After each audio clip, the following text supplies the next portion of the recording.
we're going to do a ballad by Duke Ellington. Probably has something to do with Billy Strayhorn, too, I'm not sure, in a sentimental mood. Maybe I've got one thing worked out at the very end, so I'll just take it by myself at the end.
Go ahead.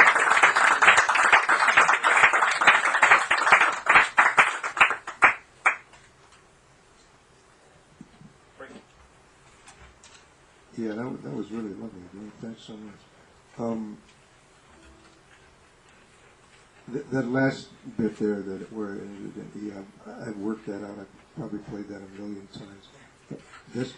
I'll maybe have 2 or 3 things like that worked out. I just kind of liked that, and so I kept it.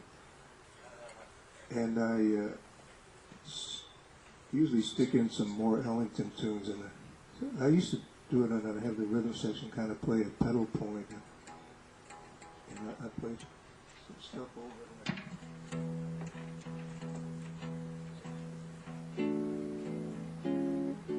That kind of stuff.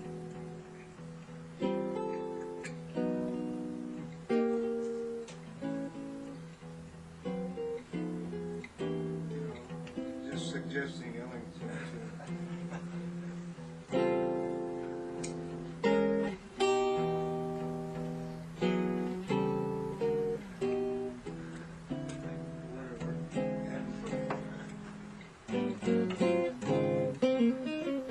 Gradually bail out of it. When Blaine was playing behind me, like at the last 8 of the doom, he played a B down the bottom there. So sometimes I would just play one note, maybe one extra note, because he has a bottom end cover. If, as a guitar player, I'm sure you feel this way as a bass player. If the guitar player in your register all the time, I mean, you make enemies that way, right? And so if I'm working with a bass player, a lot of times I won't play the root of the chord at all. I'll just maybe start with like a D flat chord. I might just start with the 3rd as the bottom note, because he's got that.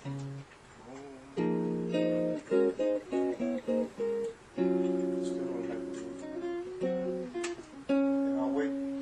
There's a bunch of different ways of getting through this section. I think that you might play the D there or F flat or whatever. Sometimes people go to an A after that, so I'm just kind of waiting for that. But I stayed out of his area there. So those are considerations, I think, like when you're working with other instruments. with a piano player, it can get even more complicated depending on the player. I've had really good luck. The last piano player I played with was Larry Goldings, and he's marvelous. His time feeling is amazing, and he actually plays a little too good. I said, Larry, get your own band. So we did. And Tommy Flanagan is another amazing guy. But it all has to do with listening and reacting. And I thought Dwayne did a beautiful job. Thanks so much. We're going to take a break. Charles, I don't know how long we break for, but 10 minutes. So it's going to take us 10 minutes just to clear the room. 10, 15 minutes, all right. Thanks a lot to everybody.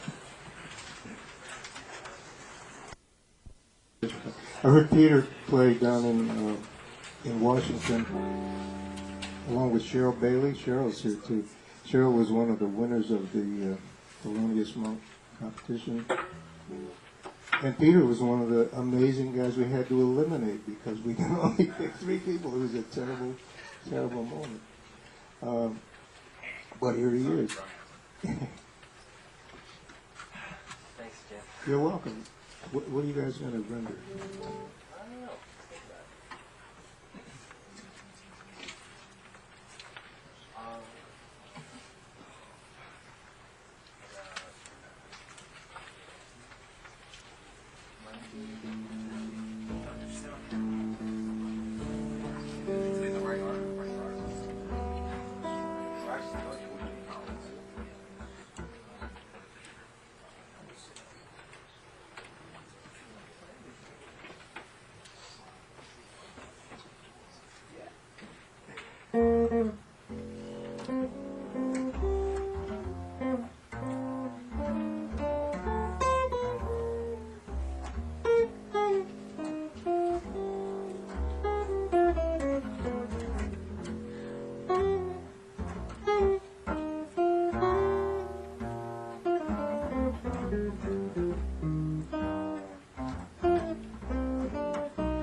from me. You have to take the same stuff I do. All right. You're not going to get off that easy. Dwayne, play the line that you played on the first 8 bars. You had a really nice sequence. Ba, ba, dee, dee, dee. Ba, ba, dee, dee, dee. That's really nice. Yeah. That works out great.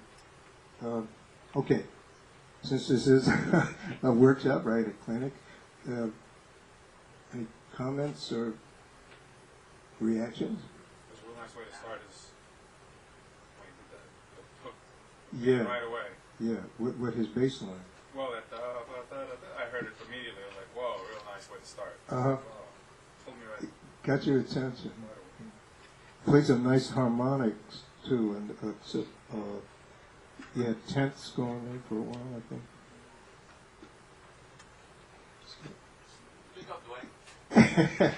Yes, I had sense. Yeah, yeah, tenths.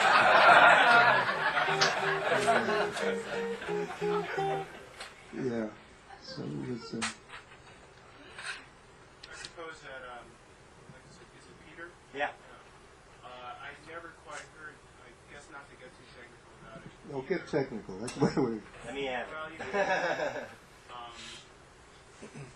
Never heard some of the chord substitutions that you were putting in. You know, there's basically the standard progression of the tune. I thought was, this basically, it happened to be one of the tunes that I'm trying to learn how to play now. Oh, okay, So cool. it's really in my ear a lot. Right. And I really enjoyed the harmonic variants that you Oh, gave. yeah. Thank you. Harmonic variants. I'm going to write that down. That's good. Yeah.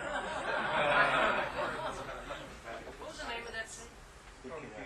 It could happen to you, Jimmy Van Heusen. And it did. Yeah, Chris. I just wanted to ask a question for both of you, actually, maybe all three of you guys can answer. Like, what do you think are some good ways to really work on like getting a really good time feel? Because all three of you guys play with great time feel. And you, Peter, you would do some really interesting things with the time. Oh. Like across the Yeah. Yeah. Really, some really interesting things with where you were placing the melody in relation to the time. I was just wondering, maybe all three of you guys can answer things that you guys have worked on that have helped you get your time together. Good. Dwayne, you can take a shot at that one. Well, for me, I play with drummers all the time, so I hear good and bad time all the time.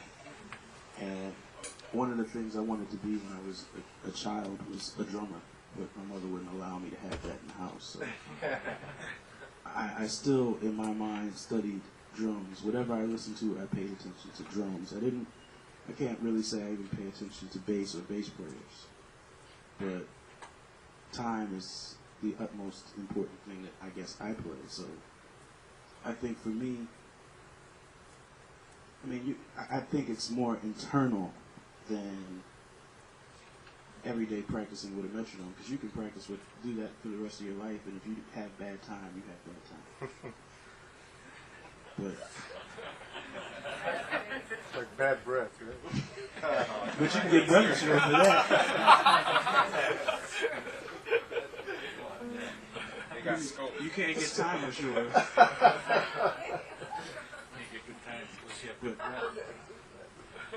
But I know, I guess, if you play with people who have good time, it always keeps your time in check. Because you can't play with them if you don't. I mean, nobody's going to want to play with you if you can't hang. Is there something you think about, like, if you're playing a 4-bar phrase? Well, I'm glad you said that, the word think. I know in playing time I have to keep a conscious, I guess, knowledge of the space of every note. I mean, if somebody counts 4 beats or 3 beats or whatever, I feel like if you can match the space from the count off and keep it there, you're fine. But if you can't, insurance.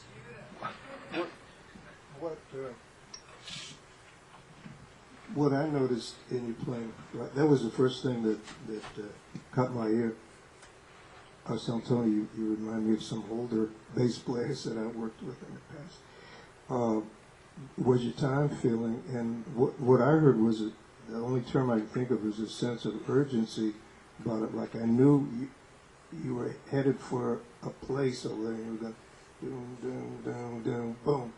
And every phrase that you play has a sense of urgency and arrival. Again, I know it's tough to put those things into words, but that's what it feels like. It's like you got to get there, boom, and then it feels good when you land, and then you take off again and land. And yeah, I also when I'm playing, I got to play in rhythm sections, and then and that was helpful. And I also played with some good drummers over the years, and playing time with them was a big help for me. And when I'm playing, at a good moment anyway, when I'm playing rhythm now, I think of a drummer, if I'm playing behind a bass player, I keep the right hand going sort of like a drummer would on a cymbal, and just accent things occasionally. So I'm usually thinking of a combination of bass and drums myself. Excuse me, Jim. Yeah. I'd like to mention the incredible album that Jim did with Bill Evans, duo albums in the early 60s. You want to talk about time. There's no bass, and there's no drums, and there's just the two of them. And I, as a kid, listening to that, very young, I got a lot out of that. Internal is an understatement. The word internal, talk about time, mentioning that record. Bill Evans, Jim Hall, Undercurrent, and Intermodulation, those two. Undercurrent and Intermodulation. Go on, Peter. You're Chris, right, in the back who asked the question? Yeah. First of all, man, your melodic sense is amazing. I really love your playing. And I was going to say, for me, it seems like right now we've been talking, Jim and Dwayne have been talking about time, but I thought I heard in your question you asked about placement. Definitely listening to Jim or listening to Matheny, if you listen to the way he plays standards, I mean, he doesn't put a lot of the stuff right on the downbeat. He really is very elusive with his sense of time, and I've always been captivated by that. And what I really locked in with what Dwayne said, though, is I feel that it's the same thing that he said, that it sort of stems from your personality. I mean, I walk around the MoMA and look at de Kooning or Pollock, and I mean, I see this kind of this truth, but it's elusive at the same time. And so when I listen to things, that's what I like to try and create if I can do it successfully. And I mean, Dwayne has much better time than me, but in terms of phrasing, I like to be as creative as I can by setting things off maybe a half a beat or on one thing I did that might be cool is that, I take a triplet and like da da da da da da da da da da da da da, and I hear the third. Well, not just grouping in four, but hear the third triplet is one and the second triplet is one, like da da da da da da da da da da da da da da da da da da da until it sounds like that's one, and then do it on beat two, and you can do that when you're comping, and it makes the rhythm become sort of displaced. So you're talking about starting to incorporate polyrhythms? Yeah. Is that basically a polyrhythm? Yeah, different stuff like that. And playing with drummers who are, like Dwayne said, playing with drummers who are into that kind of stuff really helps develop it, Can I just ask three of you guys a question? This is really part of the same question. Did you guys ever play with metronomes or no? Very little four. 2 and 4 with Diego in his guitar lessons. Yeah. You guys didn't play with metronomes? Not much at all. Did you play along with records a lot, though? Yeah, I did. Yeah. But metronomes, I don't know. I've never given them as much credence as people do, because we don't feel time like that. So that's not what I mean. The metronome's kind of cold feeling. Doesn't adjust.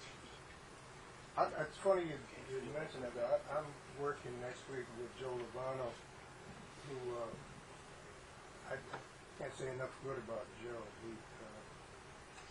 And he can play fast, and he's I've got some of his tunes, and I've been practicing with the metronome.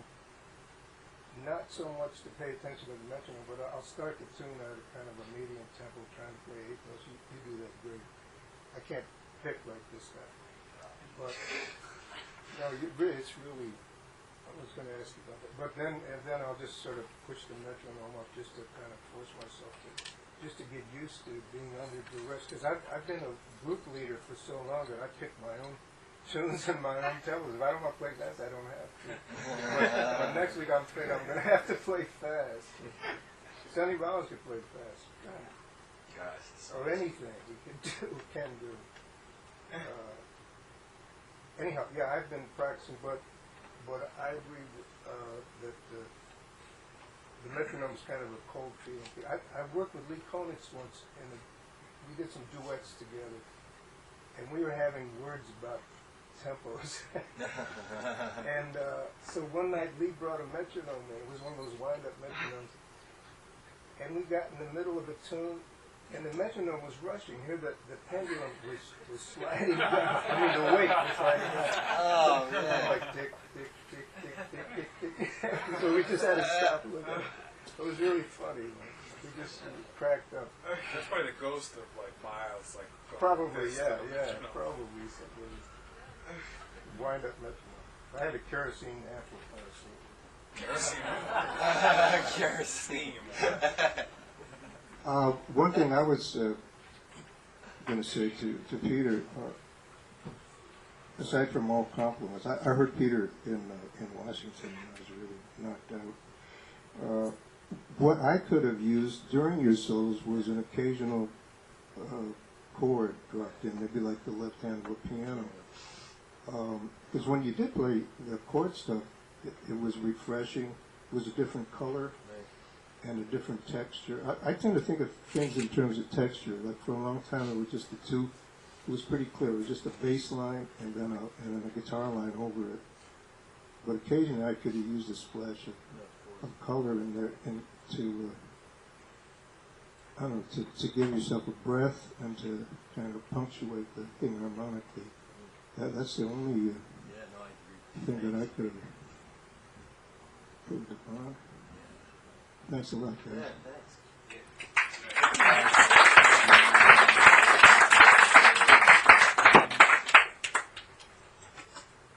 Somebody else like to? Thanks a lot.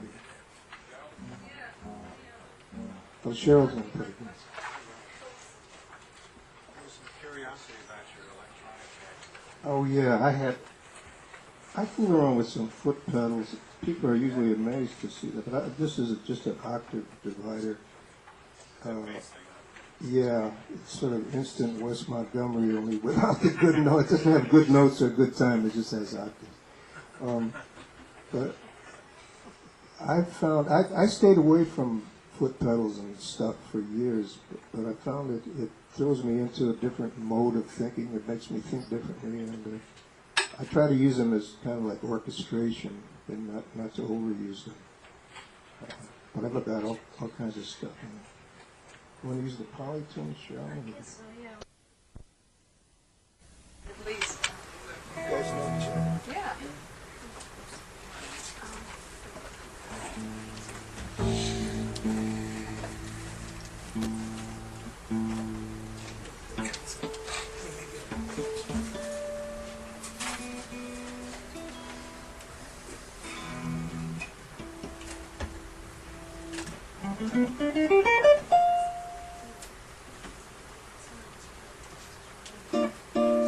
Yeah, the glass cutters. Yeah. Can I help you?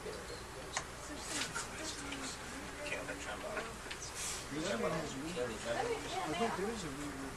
Wait, try this.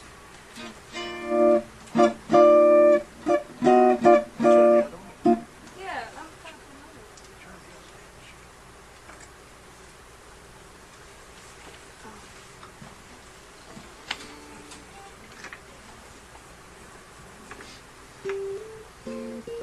familiar.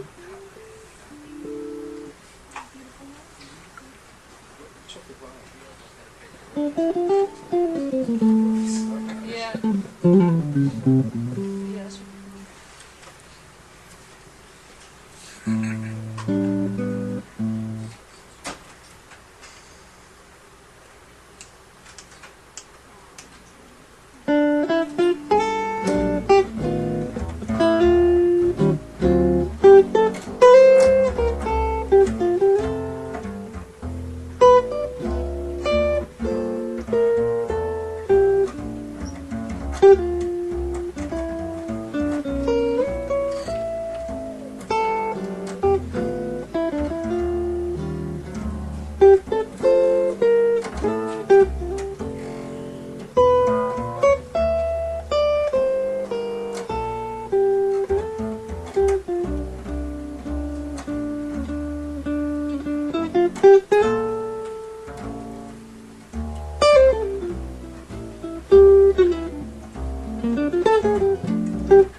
like Yeah. 10 minutes. Oh, boy, I know the feeling. I kept, I still do today, kept forgetting whether it was a performance or a clinic, or I forgot why I was here. I had a thought as these people were playing, and that is that at this level, the level of players that you've been hearing here today, in a certain sense, the instrument is, that's already taken care of. These people can all play the guitar fine. It's just, I think, a matter of thinking of professional stuff, like planning an evening of music, and it's a good name for it too, right? Planning an evening of music. Huh? Tupac. And I don't know, just organizational things. So I think we kind of get used to playing at jam sessions, and that's really helpful. That helps you to get your chops together and all those things. But I think at this level, the next step is to think as a professional player. Like, what do you know? How are you going to present what you can do to people? And that's what was going through my mind as I've been listening to everybody. How do you feel about everything? Wow, that's pretty tough. Well, in terms of me playing that tune, I just kind of learned that, and I wasn't real. About the third chorus, I was like real clear where the harmony was. So I guess too, I haven't really played my axe for a couple of days, which can be a good thing, to be fresh and not so locked in the pattern. So then, like towards the end of the tune, I was thinking, well, yeah, just improvise on the tune. So I felt much better about later, because the first part of the tune, I was really thinking, do I remember the changes? And then as it went on, I said, I don't really care. I want to think about the melody and, just maybe some colors or whatever. Yeah. So that's what I was thinking. I admired you for trying the tune and the tempo and everything. You hadn't warmed up or anything. Yeah. It's called masochism. Is that what it is? Yeah. I enjoyed it, and I loved you played the guitar really beautifully. Thank you. Yeah. Chords and the technique and everything. Yeah, the way you come to when you was Yeah, nice compliment. I think that's really important, actually, that it's kind of this subject. Accompanying. Yeah. But your record with Red Mitchell is where I snagged all that. I have this fantasy, so like a guy wanted to interview me about the Bill Evans duos that Tony was talking about for Keyboard Magazine a few years back, and I figured, well, Bill's gone. I can say anything I want.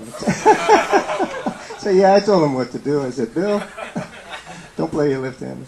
Those were Bill's. I got it covered, Bill.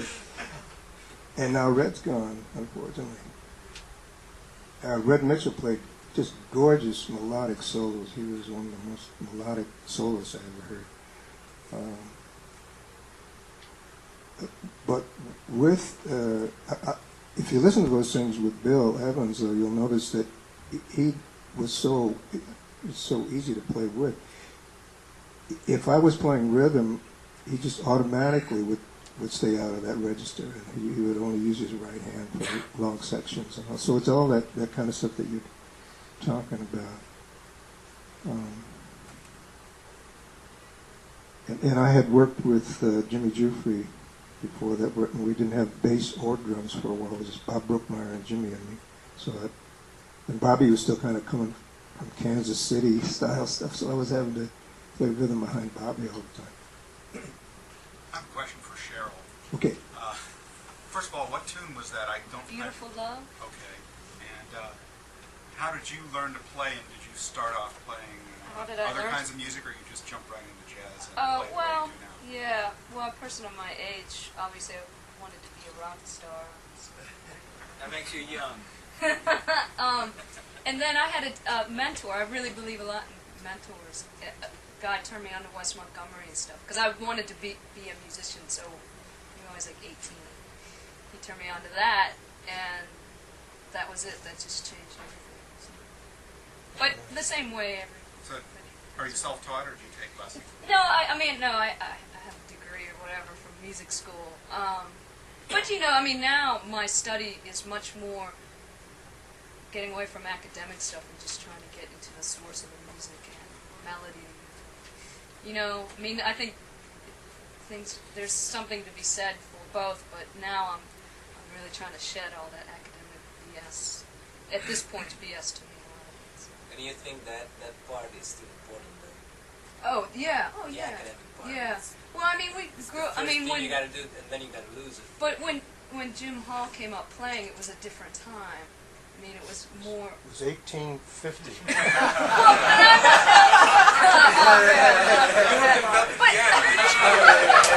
Yeah.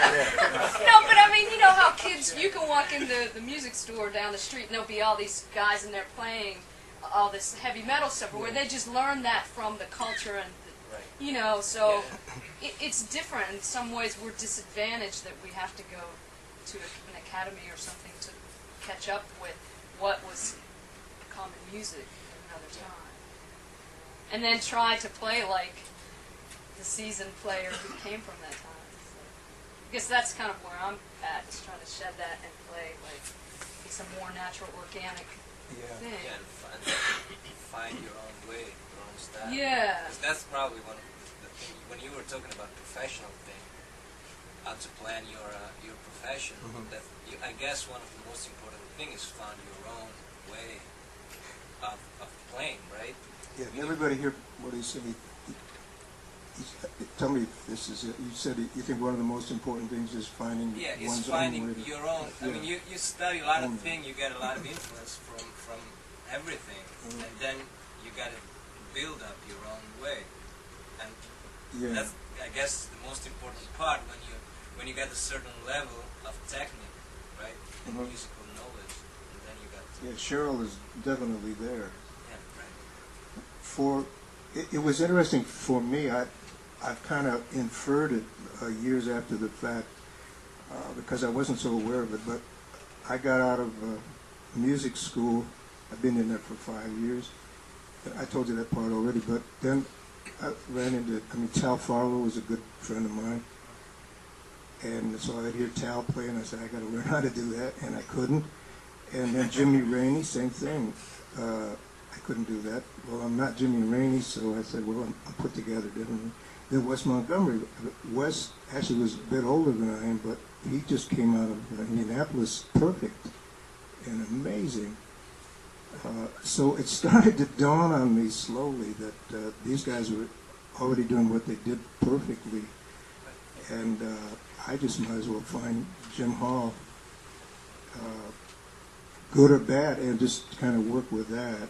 And then I was also very fortunate in that I worked with a bunch of groups that allowed me to do that. First was with Chico Hamilton. It was kind of a silly group, but I was able to write for that group, and there was no piano. It was cello, bass, drums, and woodwinds. Buddy Collette played all the woodwinds. And then Jim Jufrey. Then I was with Ella Fitzgerald for a while with the great rhythm section. So anyway, I got a lot of different kinds of experience, and then, but hearing these guys play, my first moment of it wasn't Wes Montgomery for me. It was Charlie Christian when I was a kid. I was 13. I heard him on a record. So that's who I tried to sound like. And if I would get drunk, I would really try to sound like him, and couldn't ever. I couldn't do any of this. But some of that is on record. It's embarrassing. Anyhow, yeah, I do think that's important. And some people do it more easily than others. One of the reasons, I'll get to you in a second, Bill. One of the reasons I love Bill Frisell's playing is that it's unique. Yeah, right. I literally crack up when I hear him play. I laugh out. I don't know what's going to come out or when. It just really delights me. Well, the way you realize that he's been playing a certain tune, and all of a sudden you realize what it was. Yeah, right. He snuck up on you. After the fact. And he'll say that, but he's probably not the greatest guitar player around, but he just You got really, something to say about yeah, it's unique. That's the Yeah. Peter, you had a question. Yeah, no, I'm glad this topic came up, you and Diego and Cheryl, Can you talk a little, I know you mentioned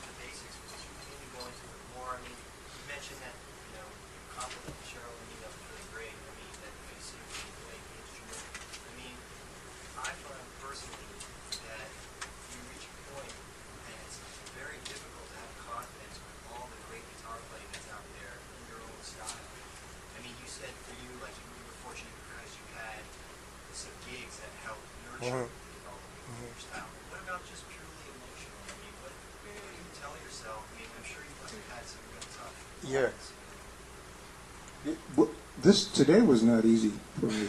I'm serious. It was not easy at all. But I think it's worked out pretty well so far. Mostly because I bailed out and got Bailey out here. Sometimes I have to calm myself into playing well. And sometimes this is. I never really said this out loud. Sometimes I try to imagine, like, what would Sonny Rollins do if he was about to go on stage? So I'm sure Sonny has insecurities too, believe it or not. But a couple of things. One thing is I pick my situations as carefully as I can, and I try to have the group prepared. I have the set prepared way ahead of time. I may change it when I get up there.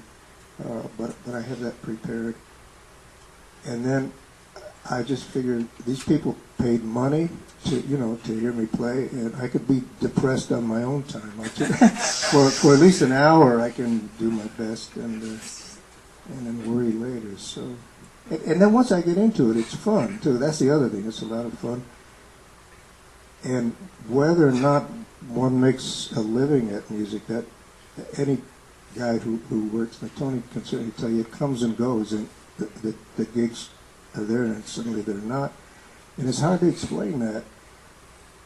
But playing jazz music is already a reward, and to me, I mean, you already have gotten rewarded very highly. I think that you can do this at all.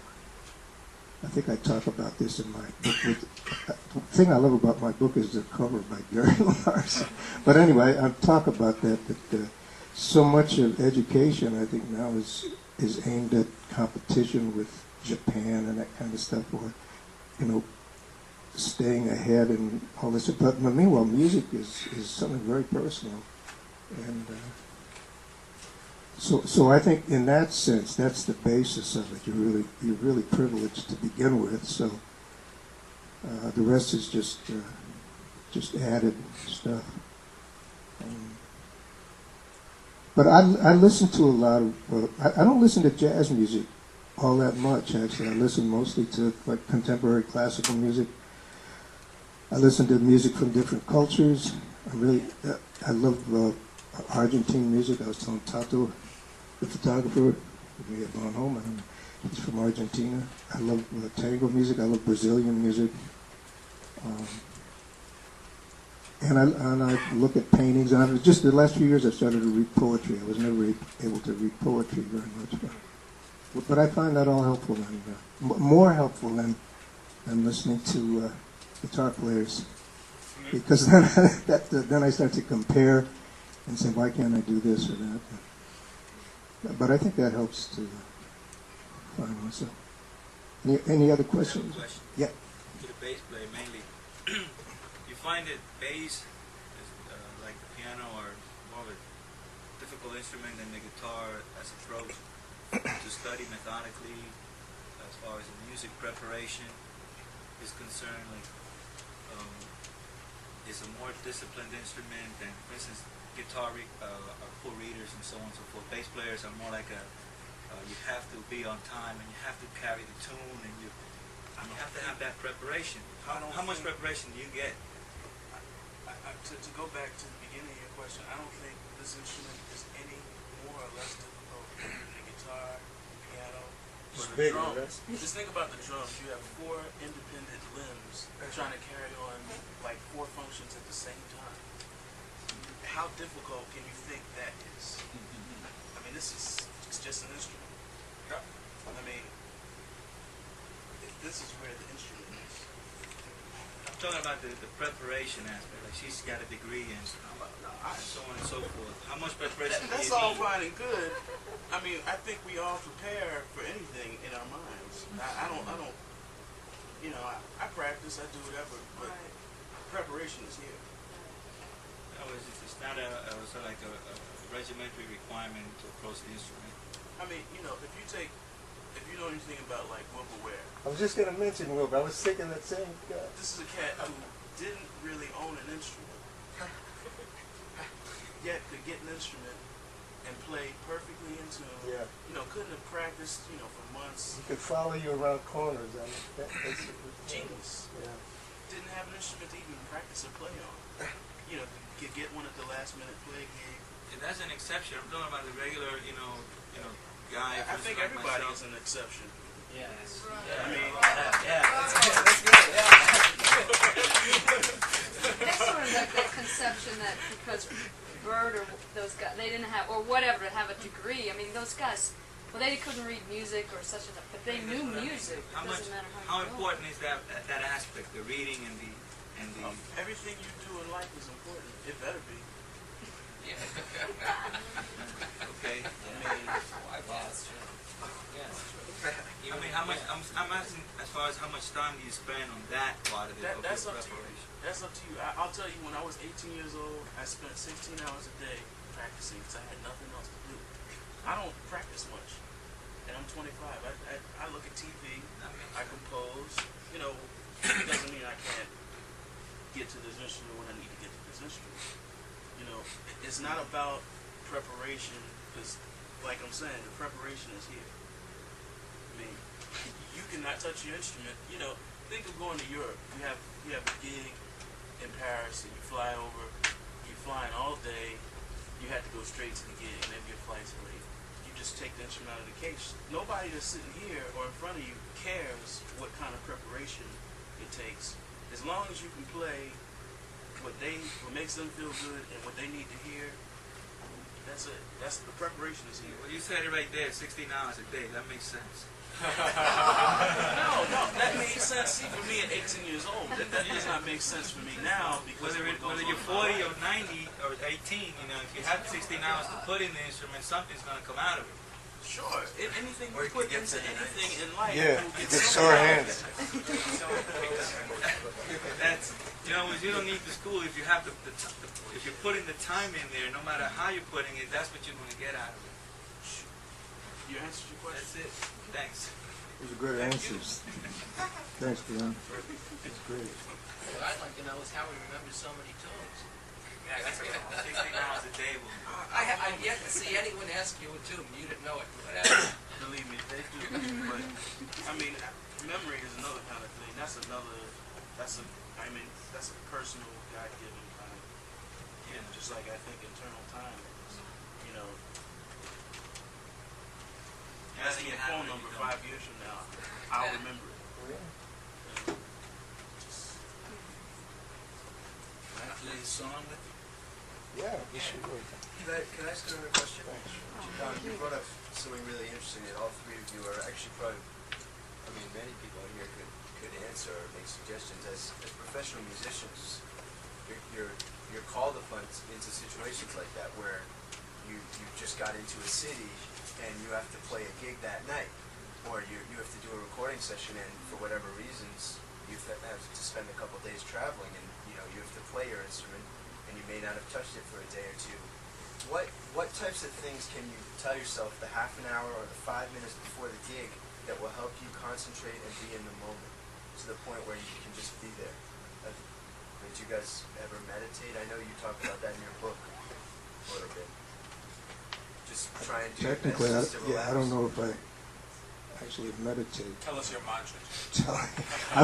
I went to a therapist for a while who gave me a mantra, and he said, don't tell anybody this because anyway, I'm telling her it was Anga. And every time I said it, I would start to giggle because it reminded me of a Tarzan movie. One more syllable and I was Tarzan. So, Tarzan was always saying Angawa.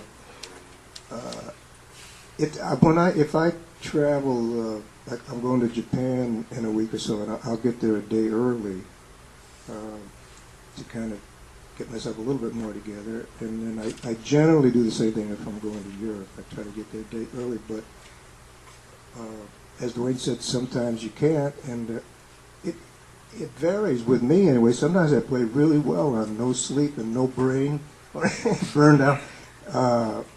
It's a very individual thing. But again, I think what I said earlier is that I feel checking the time. I feel a responsibility for what I'm doing, and Did you have something to say? I just want to quickly add something so Tony can get a chance. But, you know, like last night, I worked till 4 o'clock in the morning. I had to be here like 11:30. You get home 4:30, 5 o'clock.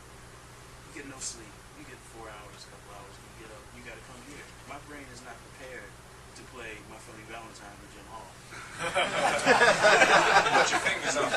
No, I mean, but you have to get prepared. Why not? There's no Why do you choice. say that? Maybe There's your no brain choice. is exactly at Believe me, that when I point, stood up right? to play My Funny Valentine, I started thinking about what are the last 2 bars of the bridge, the second A section, because my mind was not prepared, but I had no choice because Jim was sitting there playing, Yeah. and I got to get what he's playing Yeah, but that's, immediately. But I think that jazz is a lot about dealing with, like right now it's 2 people deal with each other, and you are, if you are just empty, you can't think about the bridge, the last 2 bars of the bridge, but you can deal with him. Jazz is more than 2 people. We're Yeah, well, standing here, and you guys are here. Yeah, okay. It's more than just us. It's you guys sitting here wanting to hear some great music and us wanting to give you that. It's certainly not just us thinking, you know. That's true. But let's play to it. Yeah. Cheryl, I think you left the chord. I think that's Or was it Satoshi? Is it your cable? that's Chris. Oh, yeah, okay. There's a cable here. That's not. Oh, we're all right. Oh, do you need what? You need a cable. Oh, all right. There's a cable, though. Tony Perot. Yeah, thank you. Play something not too fast and enjoy.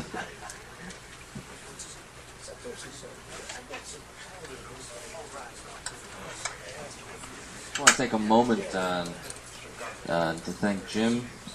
We'll be closing out pretty soon. And I really want to thank Dwayne for making all of these sessions and being such a great bass player. And,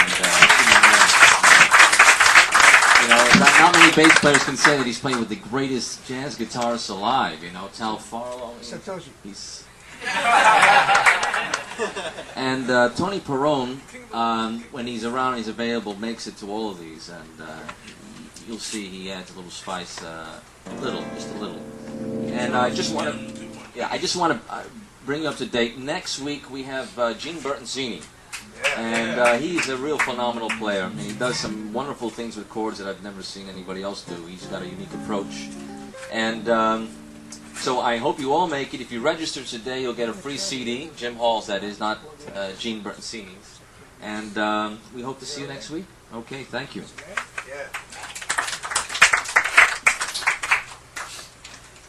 Yeah, I want to thank everybody, too, including Satoshi Inoue. Satoshi's teaching over at the new school.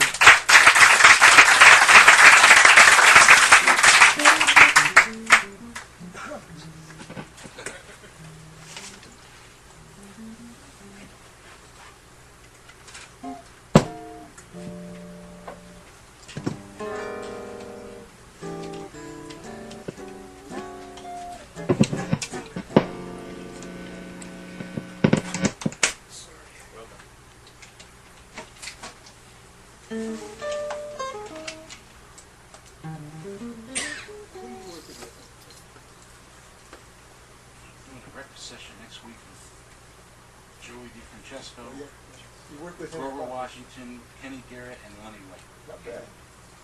Any talent? Yeah, right.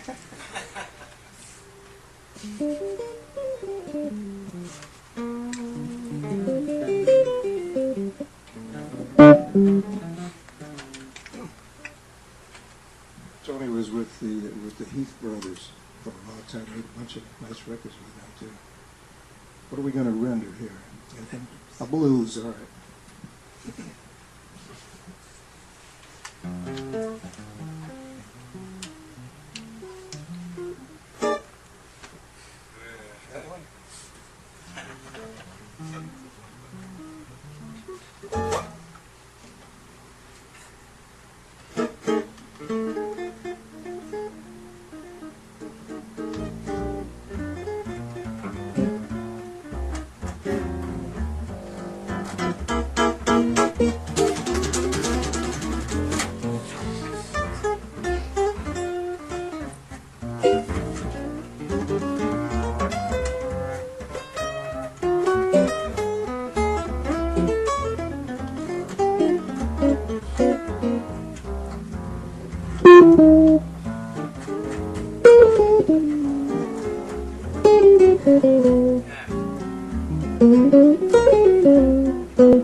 Tony Perron.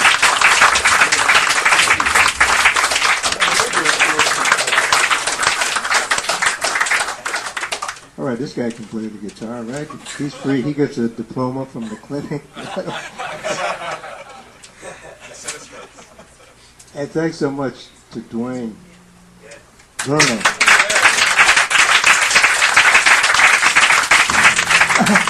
For everything, just for coming down here and for all the great remarks that you made and answered the questions, along with your playing. Your playing speaks for itself.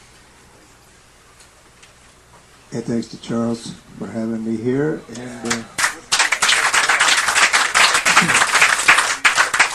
the perfect time. It's right at 3 o'clock now, so we're going to wind it up. Thanks so much. I'm sorry everybody couldn't play, but a bunch of us did. I thought the questions were nice. So keep coming back. It gets better. Keep coming back to the guitar. Thanks so much.